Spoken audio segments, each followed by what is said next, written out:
Le journal des médias avec Thomas Joubert. Bonjour Thomas. Bonjour, à la une ce matin, Alessandra Sublet répond à Thierry Ardisson, Nicolas Canteloup fait son retour ce soir sur TF1 et Laurent Ruquier plane à 10 000 pour Europe 1. 10 000 mètres, hein, on parle pas d'argent. Ouais. On commence avec Alessandra Sublet qui répond à ses détracteurs. Et notamment à Thierry Ardisson qui n'arrête pas de lui lancer des pics lors d'une rencontre avec la presse. Vendredi, Alessandra Sublet a déclaré ironiquement que ça la faisait bien rire. Je ne sais pas ce qui lui prend, ça n'a pas de sens. Je trouve désolant qu'il y ait des gens qui aient besoin des autres pour faire un max de presse. Dans l'émission d'Ardisson la semaine dernière, l'écrivain Yann Moix avait aussi décrit Alessandra Sublet comme une laitue qui regarde sa feuille. L'animatrice déclare avec humour: je pense qu'Ardisson l'a payé pour ça. Comme quoi, même quand on la démonte, elle ne se démonte pas. Oh, c'est joli ça. Autre passage d'armes entre Christophe de Chavannes et Enora Malagré, c'est qui? Cette fille est une menteuse, a lancé de Chavannes ce week-end sur iTélé. Enora Malagré de D8 avait déclaré dans la presse que l'animateur-producteur l'avait traitée comme une merde à l'époque où elle était stagiaire. Christophe de Chavannes a tenu à préciser qu'il ne connaissait absolument pas cette personne. Ah bah vous voyez, on est deux au moins. Voilà, c'est ça, on ne sait pas qui c'est. Il a fait des recherches dans sa boîte de production et elle n'a jamais été stagiaire. Mais tout cela n'a aucun intérêt, dit-il, ça lui permet de faire de la presse, qu'elle en profite. Il y a de l'ambiance dans le PAF en ce moment. Nicolas Canteloup, lui on sait qui c'est, revient ce soir sur TF1, il a du talent. Nouvelle saison de sa pastille humoristique quotidienne. Seul petit changement, ça ne s'appelle plus Après le 20h c'est Canteloup, mais simplement c'est Canteloup. Pour le reste, l'imitateur et ses auteurs conservent une entière liberté de la part de TF1.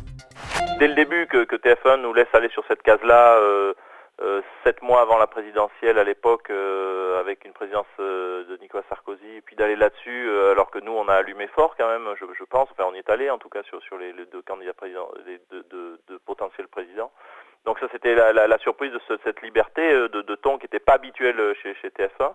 Et puis et c'est eux qui redemandent, quoi, qui nous disent la deuxième année, continuez, et puis on se retrouve à la troisième année. Ce soir donc sur TF1, TF1 qui complète d'ailleurs le casting de sa série Résistance. Après Isabelle Nanty et Richard Berry, c'est Isabelle Nanty. Isabelle Adjani, il y a plein d'Isabelle dans cette série. C'est Isabelle Nanty cette fois qui rejoint la distribution. Cette série de 6 épisodes de 52 On n'a rien minutes. compris. Oui, on a Après rien Isabelle compris, Adjani et Richard Berry, c'est Isabelle Nanty qui rejoint l'épisode. Voilà, si vous voulez très toute bien. l'explication, c'est que sur ma feuille à place d'Adjani, j'ai écrit Isabelle Nanty, donc ça veut plus rien dire. Non. On passe à la suite. Un départ à la direction de France Télé. France 2 a officialisé le départ de Perrine Fontaine, qui avait été nommée en 2011 directrice des programmes de la chaîne.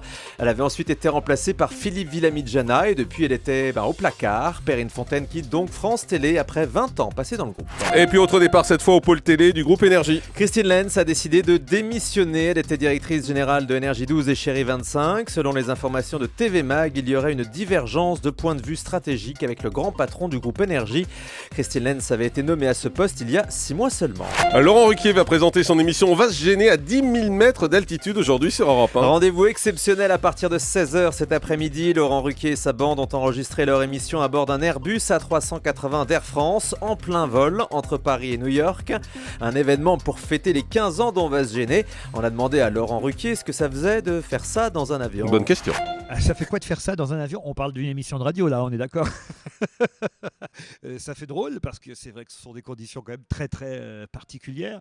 Mais au fond, dans ce métier, une fois que le voyant rouge est allumé et que les micros le sont en même temps, on oublie les conditions et on fait l'émission comme d'habitude. Je crois que c'est la première fois qu'on a fait ça. Enfin, en tout cas, moi, c'est la première fois que je le faisais. Et je crois que ça n'a pas souvent été fait de faire une émission à bord d'un avion, surtout entre Paris et New York. Voilà, un avion d'Air France donc pour les 80 ans de la compagnie. Les propos étaient recueillis depuis New York pour Europe 1 par Jean-Sébastien Soldini. Soldaini. C'est pas mon jour. Hein. Non, je crois pas. Il est dans le film avec Adjani aussi, hein, c'est ça. Les Simpsons repartent pour une 26e saison. La chaîne américaine Fox vient d'annoncer le renouvellement de la série pour une 26e saison. Les Simpsons restent la série animée à la plus grande longévité. Dans cette future saison, les producteurs ont annoncé la mort d'un des personnages. Ça va être terrible. On termine avec le chiffre du jour. 15 000 €, ce serait le salaire des danseurs de Danse avec les stars. Révélation de Sylvia, la danseuse de Titoff, cette année sur la radio MFM. On est donc très très loin des sommes touchées par les candidats. Petite précision, tous les danseurs professionnels de l'émission touchent le même cachet, comme ça pas de jaloux. Et ils récoltent la même somme, quel que soit le nombre de primes auxquels ils participent. Merci beaucoup Thomas Joubert.